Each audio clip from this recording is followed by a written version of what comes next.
ادبیات شناسی را یا منتقدی را درباره نویسنده می‌خواهید. مخاطبان کتاب حوادث روزگار من برای بحث در اطراف آن جمع شدند. مؤرخان، نویسندگان و روزنامه‌نگاران.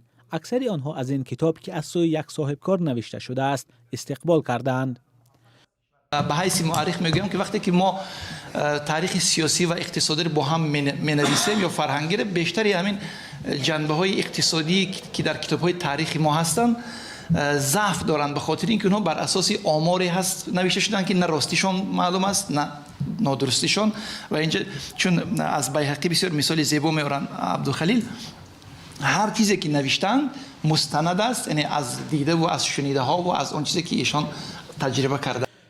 کتاب حوادث روزگار من قسمت دوم یادداشت‌های عبدالخلیل خالقزاده است. بخش اول خاطره‌های او با نام ماجرای رفته 5 سال پیش نشر شده بود. کتاب اول واقعه‌های جنگ شهروندی و بخش دوم آن که تازه نشر شد حوادث کشور را بعد امضای سازش صلح در بر می‌گیرد. در کتاب حوادث روزگار من مؤلف از فضای صاحبکاری در کشور، فساد، پست شدن سطح فرهنگ و تعلیم نگرانی کرده است. در برابر توصیف‌های زیاد از این کتاب بعض انتقادهای هم در نشست صدا داد.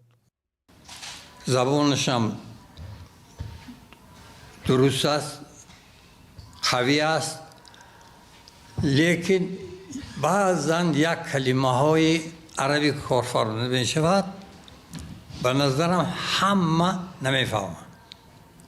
در نشست به محدود شدن آزادی‌ها در کشور هم اشاره شد. یک برد اساسی کتاب حوادث روزگار من به نظر شرکت‌داران این بود که مؤلف با جسارت چند مشکل جامعه را آشکارا گفته است. همچون ژورنالیست تصور میکنم که برای نوشتن این کتاب برای مؤلف دو چیز لازم بود. فکر میکنم هم جسارت و هم دیپلمات بودن. جسارت برای ابراز فکر خویش و دیپلمات بودن برای دانستن حد تا چه حد چیز را گفتن ممکن است که عاقبتش بخیر باشد.